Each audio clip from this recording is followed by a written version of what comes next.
Si je vous dis poison animal, vous allez à 100% penser à des animaux connus. Des animaux terrifiants avec une réputation longue comme le bras. La veuve noire, le scorpion jaune, les venins de serpent. Et parmi ceux-là, il y en a qui arrivent à très bien se positionner dans le classement des poisons les plus venimeux du monde.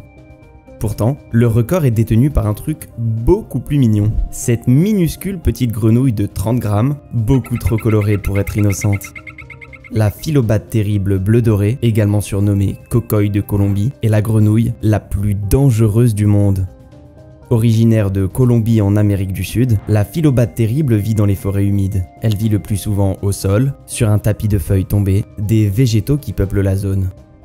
La batrachotoxine qu'elle produit est la reine des toxines du monde animal. Les toxines sécrétées par sa peau peuvent tuer jusqu'à 10 000 souris, ou 10 à 20 personnes. 0,00035 grammes injectés sous votre peau et vous avez 50% de chances de mourir.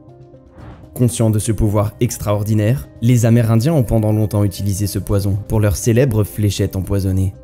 Il leur suffisait de frotter les pointes contre le dos des grenouilles pour les en imbiber.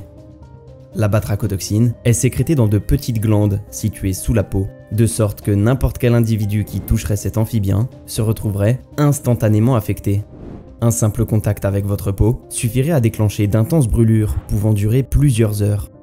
Lorsqu'elle pénètre dans le sang, la batrachotoxine provoque un blocage des muscles avec des spasmes, des convulsions, une paralysie et finit par entraîner la mort. Une impression de mort rapide mais plutôt douce selon les Indiens. Elles sont également collectées et pressées afin d'en extraire un poison blanc et laiteux. Un seul animal permettrait ainsi de créer une 50aine de flèches. Les flèches sont ensuite séchées et stockées jusqu'à 10 ans sans aucune perte de puissance. Autant vous dire qu'il ne faut pas se piquer ou mettre sa main dans sa bouche. Aucun antidote n'existe à ce jour. Enfin, il y aurait bien une possibilité, mais elle consiste à s'injecter de la tétrodotoxine, un poison qui possède l'action contraire à la batrachotoxine, mais qui est tout aussi puissant. Autrement dit, combattre le mal par le mal.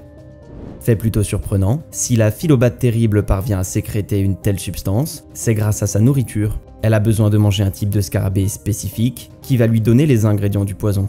Privée des bons aliments comme c'est le cas en captivité par exemple, la grenouille perd sa toxicité et devient parfaitement inoffensive.